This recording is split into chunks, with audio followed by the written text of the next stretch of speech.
আসসালামু আলাইকুম। কিছু কথা আমাদের দেশের বাউল শিল্পীদের নিয়ে।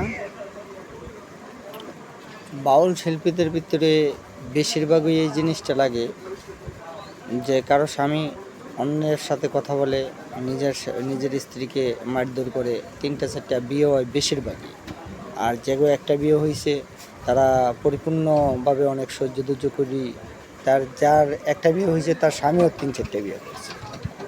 তার পয়েন্ট হইলো কোন জায়গায় আমি কোনো রহস্য খুঁজে পারতেছি না। সীমা সরকার সেদিনকে বিয়ে বসলো, সেদিনকে জামাই ভেঙে গেল, হ্যাঁ সেই জামাই আবার আরেকজনে কাইরে নিয়ে গেল। আবার কালকে মুক্তা সরকারে লাভ দিল যে হ্যাঁ জামাই হারে মাইরা লাইতে চায়। ঠিক আছে, তাইলে এটা বাউলদের কাছেই প্রশ্ন, কারণ তাগো এত ডিফোর্স হয় কেন? হয়তো কথাটা কারো ইঙ্কিত করে বলি নেই। বাউলদের কাছে আমরা যেই বিবেচনা করে দেখছি, বেশিরভাগ বাউলদেরই এরকম স্বামী 3-4টে বিয়ে করে, বা বউরো মেয়েদেরকেও শিল্পী জগতে যারা আছে তাদেরকে একটু বিয়েটা বেশি হয়।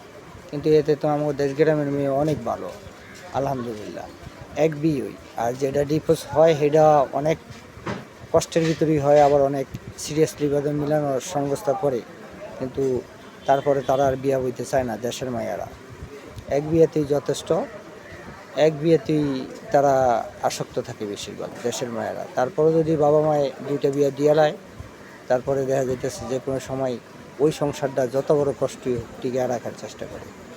কিন্তু 4-5টা বিয়ে আমাদের দেশের মেয়েদের অনেক কমে গেছে, এদের শতকরা 2-1টা থাকতেই পারে। আর বাউল জগতে তো দেখা যাইতে মোটামুটি অনেক বেশি। কারণটা কি?